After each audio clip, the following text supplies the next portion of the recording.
What's up, Rich Squad? Welcome back to the channel. It's your boy Dominic Rich, and I'm back for match day 12 of the 2019 AFC Asian Cup, where I'm live. I haven't gone live in a long time, but I had a very long day at work today, and I figured, why not go live, you know?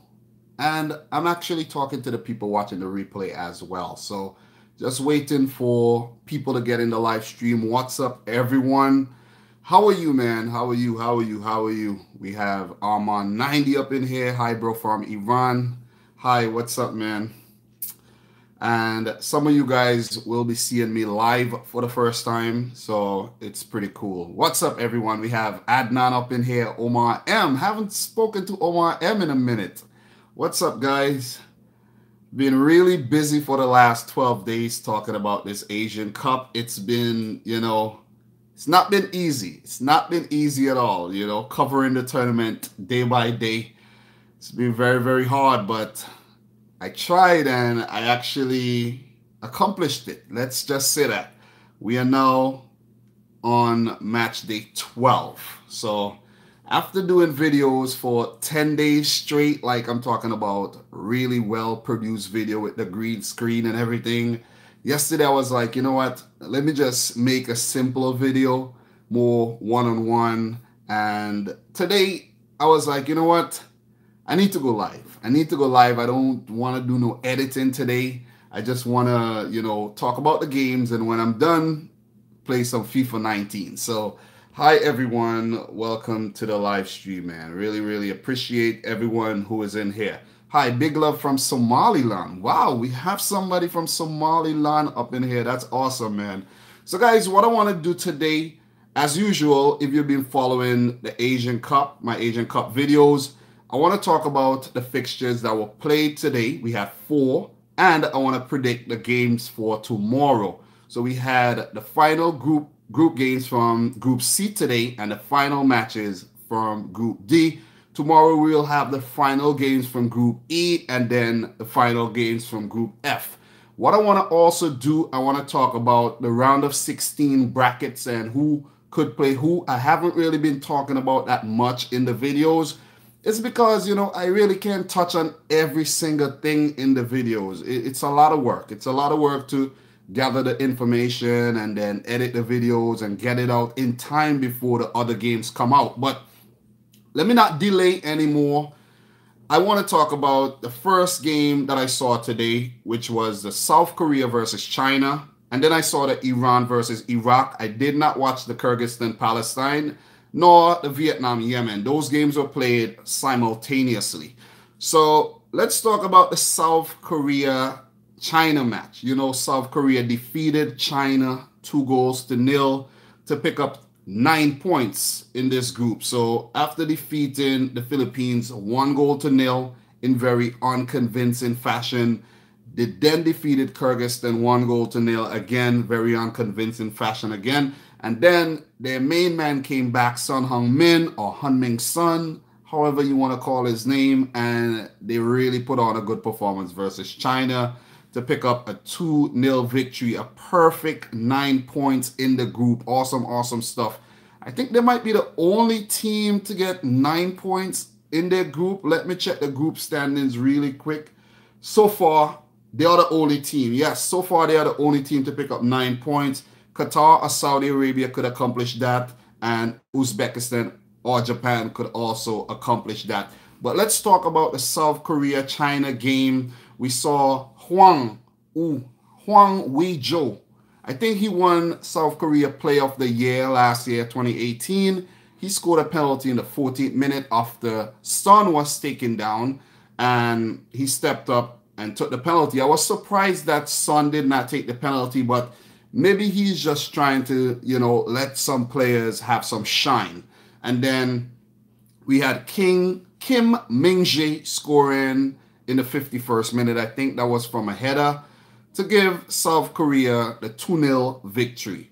South Korea had 17 shots at goal, 8 of those on target, compared to China's 6 with 1 on target. So South Korea really, really bossed this game. 62% of the possession for South Korea with 38 for China. They did not look good at all today. They look better in their last fixture when they defeated the Philippines 3-0. And remember, they defeated Kyrgyzstan 2-1 in their first game, courtesy of some horrible goalkeeping mistakes. So China ended up on 6 points. They haven't looked too bad in the tournament, but, you know, again, they haven't been their best. Let's just say that. They haven't been their best. So let's get back to the South Korea, China game. Segueing a bit there.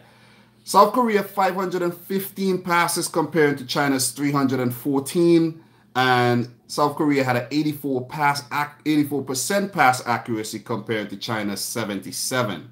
There was 20 fouls in the game, 6 committed by South Korea, 14 by China, 4 yellow cards, and all those yellow cards were shown against China. So the South Korean team looks a very, very disciplined outfit.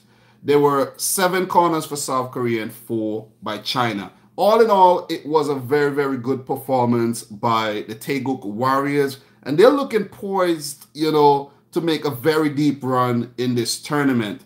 So with South Korea topping their group and China coming in second, let's take, you know what?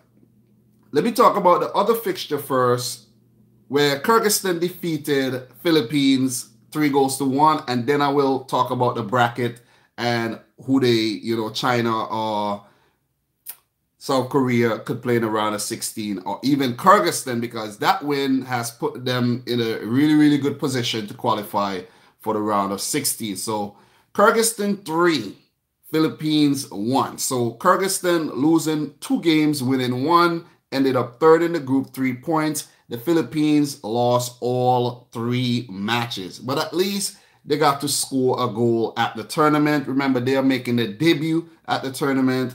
They have about 6 Germans in their squad, and they did not look too bad in the tournament at all. Let's just say that.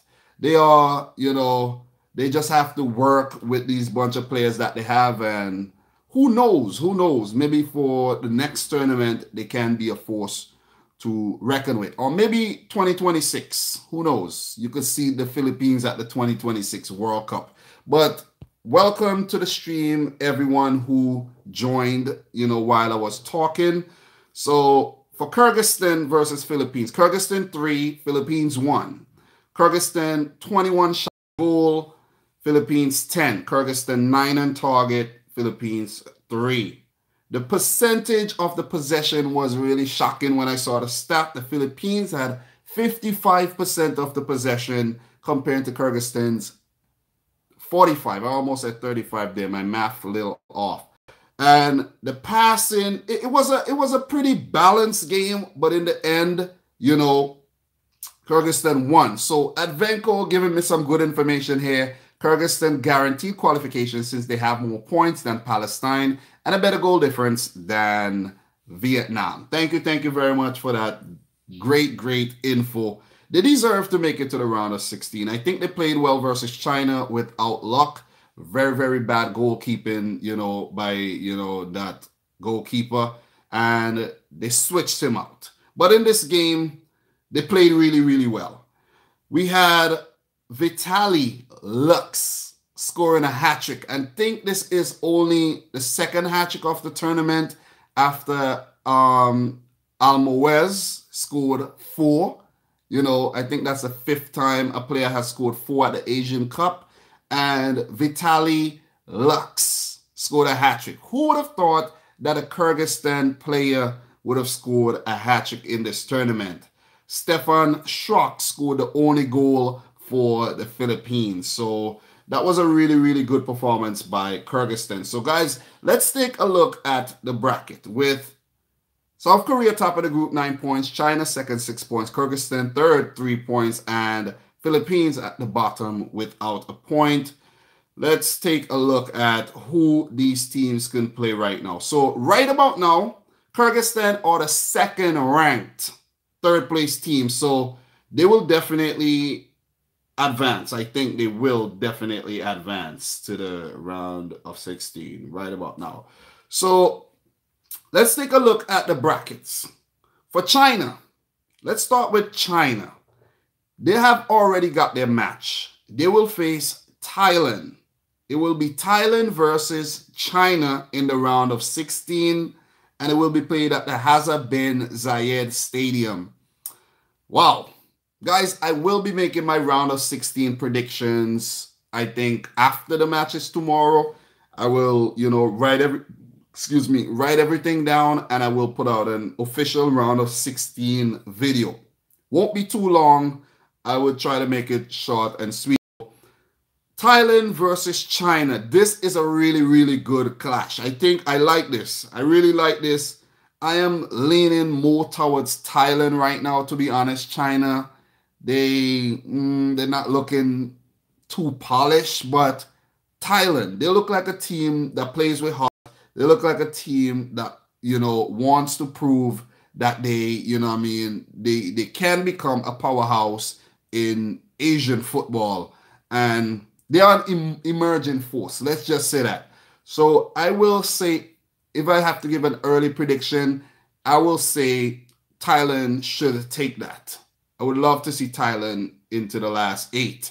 But the thing is, if Thailand make it to the last 8 or China make it to the last 8, they're on the bracket with Iran. So they can, whoever wins that game will face either Iran, who will play the third place team from either Group B, E, or F. So Iran winning their group ended up, with a very, let's say, a very easy draw in the round of 16. But we will get to the Iran fixtures just now. Then for South Korea, they will face the third place. They will face a third place team either from Group A or Group F. And who are those teams?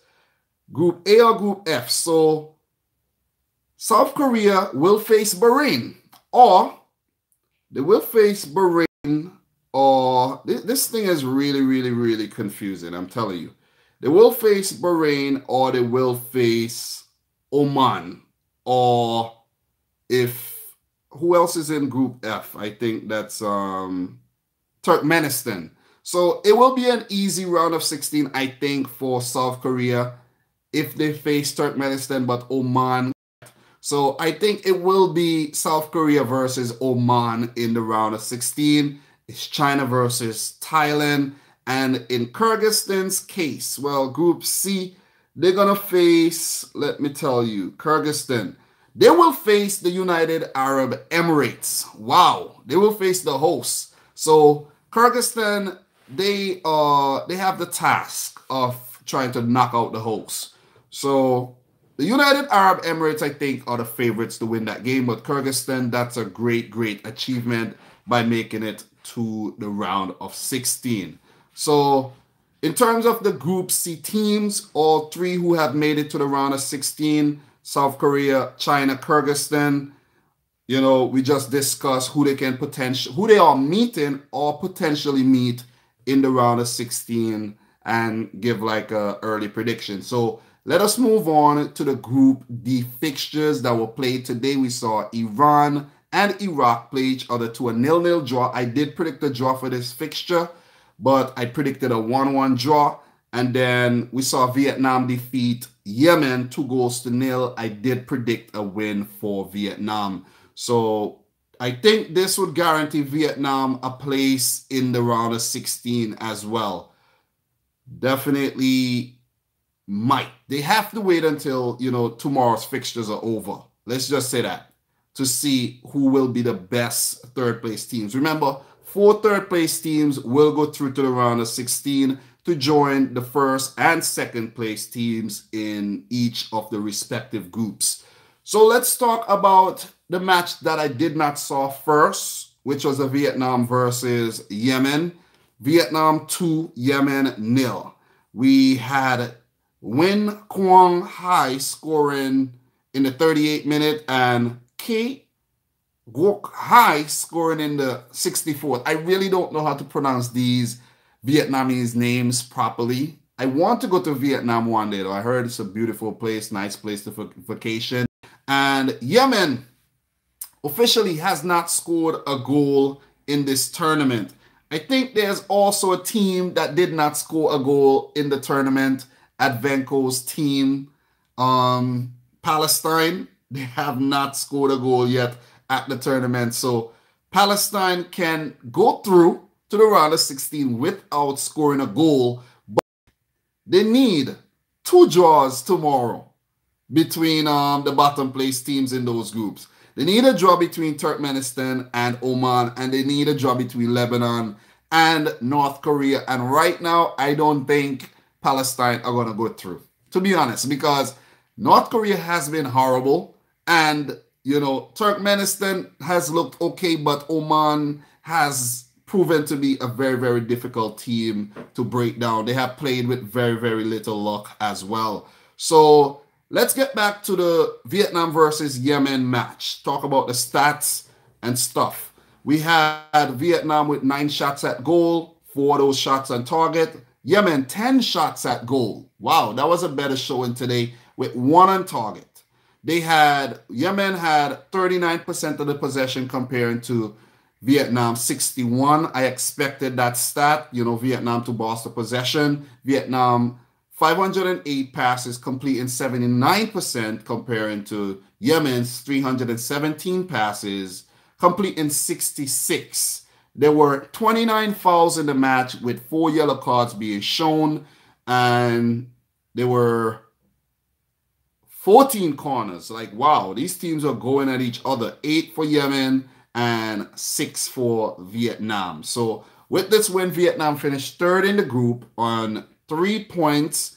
And Yemen, they finished bottom of the group without a point. Goal difference of -10 without scoring a goal. Remember, Vietnam narrowly lost to Iraq in their first match. I think it was a 2-3.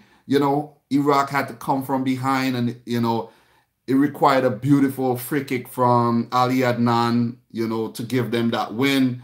And then, of course, Vietnam lost to Iran. But Yemen, they were blown away completely in this tournament. Blown away. They came into this tournament scoring the least goals for any team. So, it was expected. It was expected. And they needed the boys to perform well to maybe give, the nation a little bit of upliftment because of what they're going through over in Yemen. But just like what they're going through, the football team has experienced the same thing. Hardship. So let us move on to the big one. The big one. Iran versus Iraq. Guys, a fun fact for you. Iran has not lost a group match in the AFC Asian Cup since 1996. I think. Am I right? 1996.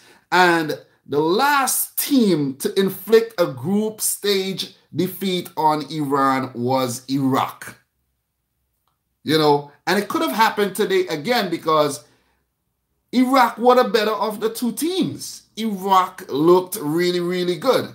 And despite the game finishing in a 0-0 draw and Iraq finishing below Iran in the group table, Iraq definitely looked better today. We had, I think Sadr Azmoun had an early chance to put Iran up ahead, but he failed to do so. But it was a very, very cagey affair. It was these 2 teams were at each other's heads. There was a lot of no calls by the referee. There was a lot of, there was one time Gudus, he was supposed to get sent off for his, foul, stumped out the player, and he didn't get sent off. So there was a lot of, it was a really feisty affair, something that we expected, with this fixture, Iran versus Iraq. It's a big derby. Guys, the two countries, they you get mixed up with the name very, very easily. And it was like history, on the football field. But Iran, 15 shots on goal, 1 single shot on target. That tells you a lot. So I see Advenko was saying that Iran played for a draw. I don't think they played for a draw. I think every team wants to go out there and pick up 3 points. It was just a very, very hot game. It was a feisty game. Iran, they bossed the first half. They really bossed the first half. But Iraq came back in the second half and they controlled the second half. And it was mostly Iraq trying to, you know, score on Iran in the second half. Iran got a few breakaways, but Iraq looked the more dangerous of the two teams. Iraq, 8 shots at goal, 3 on target. Iraq had 54% of the possession compared to Iran's 46. That tells you a lot. Iran did rest key players today. Mehdi Taremi, we had Dejaga resting as well, and a few other players. I don't really remember the names of all these Iranian players because their names are really hard to say. But Iran, it was just a battle in the midfield. 321 passes by Iraq, 269 by Iran. That's really low. You know, it was just like the ball pinging around between both teams. That's basically what it was today. The game had 36 fouls. 36. Do you believe that? 5 yellow cards being shown. 3 for Iraq, 2 for Iran. And I don't think anyone picked up second yellows to miss the round of 16 clash at all. There were 7 corners in the match. 3 for Iraq and 4 for Iran. It was a hot contest and I enjoy watching my first match between these two teams. So Iran finished at the top of the group, 7 points. Iraq, 7 points as well, but with an inferior goal difference to Iran. Vietnam third, still waiting for tomorrow's fixtures, and Yemen at the bottom. So guys, let's just scoot over to the bracket, the round of 16 bracket, to see who these teams will play or potentially play in the round of 16. For Iran, they will meet the third place team from Group B, E, or F. So that means they can meet Palestine, or they can meet one of Lebanon, or who else is in that group? North Korea, or they could meet group. Let me get that back. Group B, E, and F, or they can meet Oman or Turkmenistan. So I think if they meet Oman, that will be their biggest, the team that could rob them the most. But if they meet Turkmenistan or even Palestine might be a tricky team to play. But I fancy Iran to move on to the last 8, where they will play China or Thailand. 2 teams that they can definitely destroy. Iran is a very, very hard team to score against. They have not conceded at the tournament yet. So it tells you a story. The defense is well drilled and they are very, very good going forward. They have very good creative players. And that's another thing I forgot to mention. Neither Iran nor Iraq were creative today. They weren't creative. It was just like schoolyard football. Everyone just, going at each other's heads. We saw the young forward, Muhammad Ali. He looked good again today. I still can't believe this guy is 18 years old. He just runs and runs and runs and runs, and he's hard to keep up with. But Iran, they're on a really nice side of the bracket here, because in the quarterfinals they could meet, they have Jordan, the top team from Group F, and the third place team from Group A or D, and the runners-up from Group E, which is the runners-up from, they could end up meeting Saudi Arabia or one of those teams. But it's a kind half of the bracket for Iran, I think. And that's why, and that's not why, but that's why me picking them as my tournament favorites might be justified, because I think they're going to go all the way to the finals and win this thing.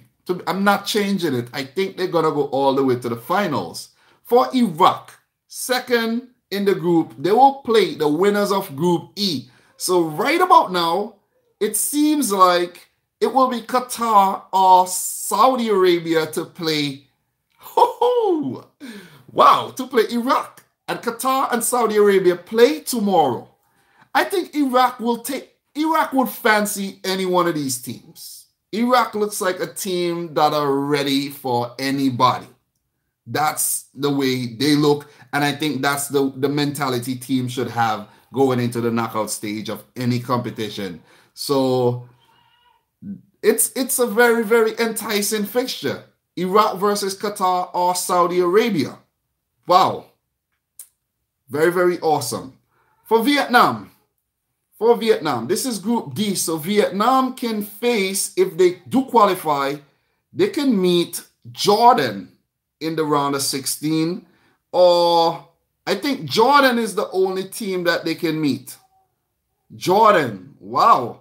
So if Vietnam goes through, they will be facing Jordan, who I think they can beat. They definitely can defeat Jordan, but Jordan looks good. If Jordan makes it to the quarterfinals, that would be an awesome, awesome achievement, because no one, not including myself, pipped Jordan to get this far in the tournament. Not at all. So guys, now that we have discussed, all the fixtures that were played on match day 12, talk about, the round of 16 potential meetings. Let's do predictions for the final group matches for Group E and Group F, which will be played tomorrow, January the 17th. I think tomorrow is the 17th. So we have Oman versus Turkmenistan. Oman versus the Emeralds of Turkmenistan. So for Turkmenistan, they lost 3-2 versus Japan.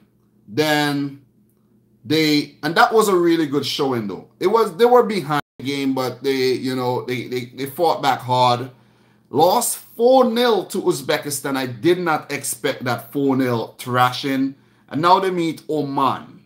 Oman, a team who has played with very little luck, losing 2-1 to Uzbekistan in the opening game and losing 1-0 to Japan in their last match. And I think they're very unlucky in that game as well. So Oman versus Turkmenistan, I am going to go for Oman to win this game. I don't think they're a high-scoring team, though, at Venko. Sami Kiani, what's up? Daniel Refi, what's up? Everyone who are in here right now. But I think that Oman are going to win this game 1-0. I'm going to say a 1-0 win for Oman. That will put them in third. Group E, they will be third. That's Group F. They will be third in Group F. And that will make them one of the best third-place teams above Palestine, who are currently one of the best third-place teams right now. So Oman will squeeze themselves in. And they have a goal difference of -3 right now.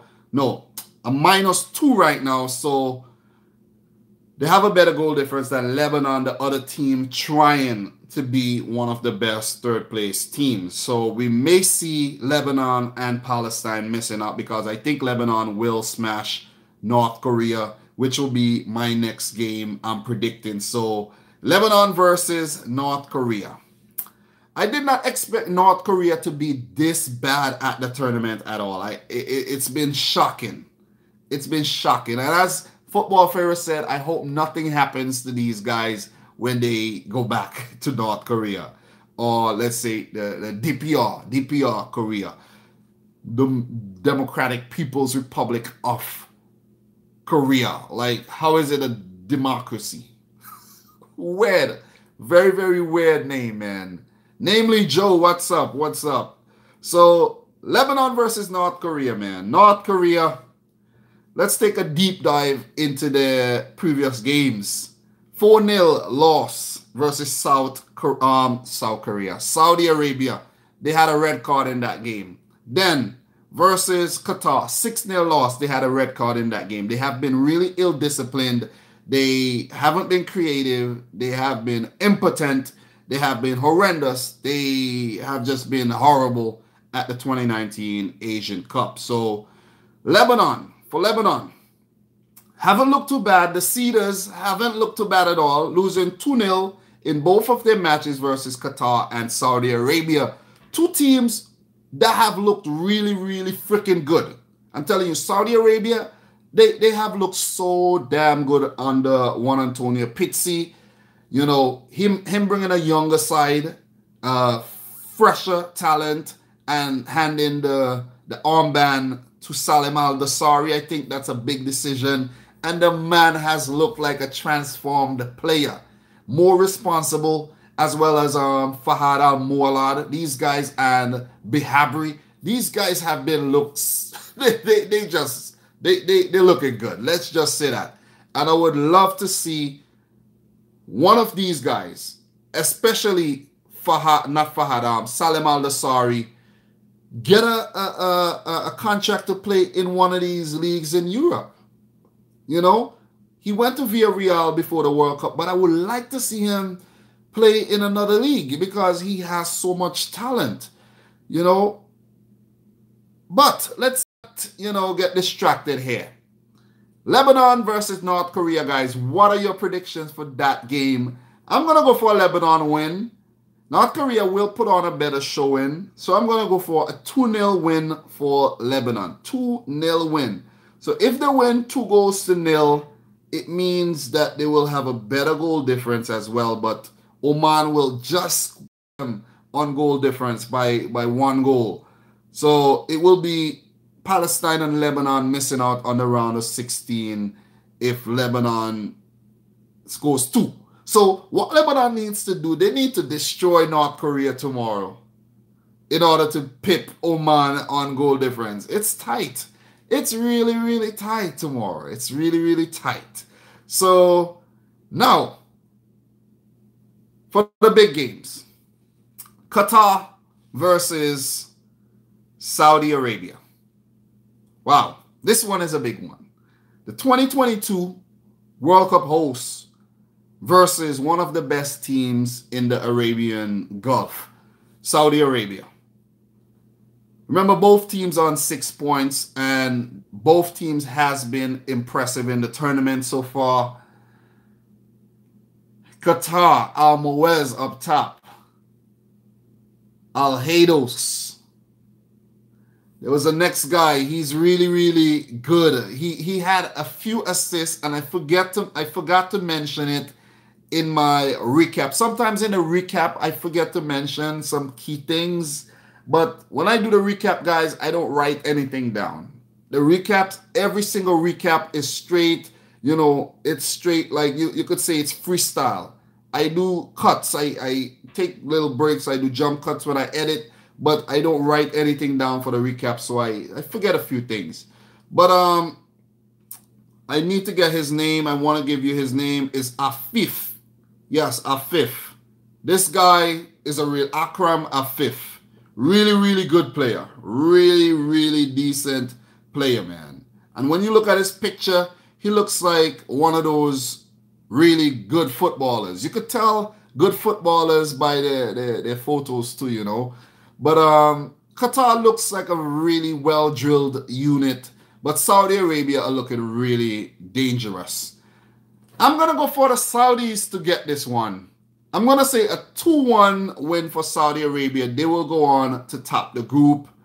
And if Saudi Arabia go on to top their group, they will, okay, that's Group E. Saudi Arabia go on to top their group. They will meet Iraq.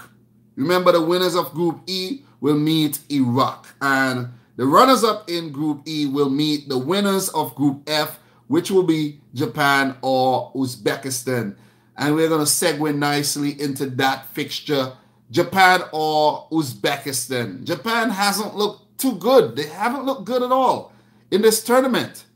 Uzbekistan, you know, really convincing win versus Turkmenistan there, and scrappy win in their opening match versus Oman. But, you know, I think Uzbekistan looks the better of the two teams, and I think that fixture will end in a draw. Uzbekistan will go on to top Group F. I think they will top Group F, a 1-1 draw. So they will play the runners-up in Group E, which will be Qatar. So it will be Uzbekistan, Qatar in the round of 16, and Iraq versus Saudi Arabia. So, guys, that does it, man. That does it for predictions, round of 16 projections and all of that. I can't wait to get to the round of 16. The tournament is winding down. So guys, what we'll do right now, we'll do a bit of Q&A. Quick Q&A before I, get out of here. I don't want to spend too long on the live stream today. Plus, I worked hours today, guys. 12 freaking hours. Woke up minutes to 6 in the morning, left my job 6:30. It was a long day. It was a long day, but it was a good day. It was a really, really good day. I think I was very, very lucky today. I'm telling you guys stories, I won, this bank came to my job. This credit union came to my job. I should say credit union. And they did like a mini raffle. And I actually won the raffle. It just have little things inside, little trinkets, little lunch bag and a water bottle and pen and stuff. But it still feels good to freaking win a raffle. I think I won one raffle in the past. I won a iPod mini back in like 2007. So it feels good to win. And then I opened a pack in FIFA 19, FIFA Ultimate Team, and I packed Aubameyang. I was like, oh my God, what a day. What a day. Guys, I'm still playing FIFA 19, FIFA Ultimate Team, but since the Asian Cup is going on, I haven't done any Calypso Boys episode. Just holding off, everything has its time, just holding off on that for now. But packing Aubameyang was awesome, man. It was awesome. Aubameyang cost over 100,000 coins in FIFA Ultimate Team. So those who know what I'm talking about, know it's a good feeling. So any questions, guys? Any questions? Okay. Adnan, which tournament will you cover in the summer? There's a lot. Afghan, Copa America, Women's World Cup, Nations League Finals. Okay, I'll be doing the Nations League Finals definitely because that's only, 4 games, 2 semifinals, 3rd place match, and the finals. I will be doing that. I am going to do, I do have a vacation during that whole time as well, but you guys should know when I go on vacation, I still cover the tournament. Guys, knowing myself and my work ethic, I will be covering everything. Everything will be covered. Everything. Every freaking thing will be covered. And that's why, there's live streams. I will be doing live streams to help, with the bulk and the workload. But I will be doing all those tournaments. I plan to do a lot of videos leading up to the tournament, like how I did videos leading up to the Asian Cup, which, I'm happy I did those videos. But this time around, I want to do things a little better. I want to make all the videos first and then release them week after week instead of making one and then not releasing another one for 2 months. So that's my plan. So, namely, Joe is asking, who is your favorite soccer player? Right now, my favorite football player right now is Raheem Sterling. That's my favorite. Okay, Adnan, I do play on PlayStation. So, guys, if you want to play versus me, FIFA Ultimate Team, PlayStation, it's dominicrichfc. Just add me, dominicrichfc. Easy, easy. Daniel Riffy asked, do you still love Croatia? Of course, but what's going on with Croatia? Right now, their league is on hiatus until February. So I'm glad for that break as well before I start talking about that again. By the way, Dom, who is your favorite Asian team? My favorite Asian team right now, like in terms of what I've seen at the tournament to watch, it's not Syria. That's a team I was following. But my favorite teams in terms of, okay, this I want to go and watch this team right now. It's Saudi Arabia. Biggest disappointment so far. What team did you expect to do well but flopped? The biggest disappointment so far in the tournament has to be the Blue Tigers of India. I expected them to do a lot better after that impressive 4-1 victory versus Thailand, and they had a meltdown. The thing is, they put themselves in a very unfamiliar position, unfamiliar territory with that win, picking up 3 points in their first game. So you put yourself in a position where you're like, oh my God, what am I gonna do now? What approach should I take? Should I continue going gung-ho, you know, and just blow people away like I did Thailand? Or should I just sit back and just, you know, just try to just pick up jaws? And that's what happened with India. I think they were very unlucky versus the UAE. They should have scored at least 3 goals because not everything is going to go in. They hit the post twice. They had some really good chances, but it just wasn't the day. It wasn't their day. I don't know what happened on that day. They played better than the UAE. And then when the UAE went forward, they punished them. You know? And then they could have gone through holding a 0-0 draw for 90 minutes, and then their captain had a freaking meltdown and went after the guy in the box. And the man, it's like he panicked. He panicked. You watch back the replay. He was making the right approach. He was taking the right approach to try to get the ball, but when he went in for his tackle, the player just dropped his shoulder, making his right leg touch, you know, freaking midfielder, the captain, and he went down. Penalty. Hearts broken. I would have loved to see India in the round of 16. So they are the biggest disappointment of the tournament. Brian Hinajosa, what do you think about the change in Afghan hosts from Cameroon to Egypt? Well, whenever there is corruption, I think it's necessary to make changes, appropriate changes, so that it does not taint the legacy of the tournament. And if they're going on with their bullshit over in Cameroon with their whole, I think it was with some civil war stuff in the north of Cameroon, I did not really go into it too much. Take the tournament away from them, yes. And then it does put the tournament, it's weird. It is really weird, man. I haven't really looked into the AFCON too much because I was more focusing on the Asian Cup. Like, this Asian Cup project has been very serious. So as you guys can tell, 12 straight days of video. And I'm glad I did the live stream today too, to touch base with you guys. And you know what? I will do another live stream tomorrow. What do you guys say? I will do another live stream tomorrow to talk about these games. So I think it's a good move. And Egypt, good hosts, good hosts. Football Pharaoh will be loving that too. So another question. I'm going to end this stream at 45 minutes, so not too long left. Namely, Joe, who is your favorite goalkeeper? My favorite goalkeeper is the one and only Edison Moraes. He is really good in real life, and when you use him in FIFA 19, oh my God, this guy is good. This guy is good. And he is rated higher than Alisson in the game. So EA knows what they do times, you know.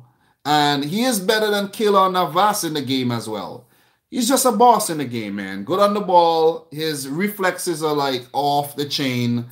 You know, in the game, maybe in real life, he's been conceding a lot of goals from distance. And I didn't even talk about our win versus Wolverhampton Wanderers, guys. I was so tired on that day. I watched the game. We were 2-0 up. Then I fell asleep. I woke up, and then I had to do the Asian Cup video. And I was like, you know what?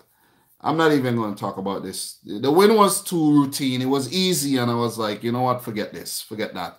And, you know, I guess I don't really have to talk about all the Man City matches, you know. So that was the whole rationale over that. So, question. Okay. Sarush Zachary said, man, I thought you support Iran. I'm very unbiased in this tournament. I'm not like I'm not behind Iran, backing Iran and wish they blow away everyone. I am, you know, covering the tournament, so I have to have an unbiased stance. Iran, I think, are the favorites to win the tournament, in my opinion. So that's my opinion for the team. Really, really good team. So, any more questions? Any more questions? Okay. We don't have any more questions, guys. Thank you very much, everyone who joined the live stream. I really, really appreciate it. You guys are talking about the Godos. Godos should have had a red card. Definitely should have. We are almost into the round of 16 of the 2019 AFC Asian Cup, where we have quite a few teams already booking their place into the round of 16. Well, for every single group right now, first and second place are already guaranteed. So that means that's 8. That means that's what? 6, 12 teams already through. We are waiting on, I think, 3 more teams. 3 more teams we are waiting on. Well, no, 2 more teams. Well, Bahrain and Kyrgyzstan are through. Vietnam, Palestine, Oman, Lebanon, North Korea, and Turkmenistan are the teams trying to get a spot. So, guys, I'm your boy, Dominic Rich. Thank you for stopping by once again. I think we will do this again tomorrow, 45 minutes. No editing, you know, one-on-one with you guys. Guys, how was the stream? How was the stream? Was it lagging? How's the audio? Let me know how the stream went, because sometimes I don't live stream because of the problems I get when I live stream.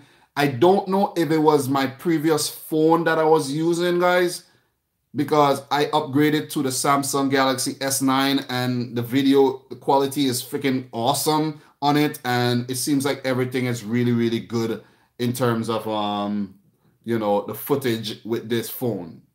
Like, it's almost $1,000 phone, for God's sake.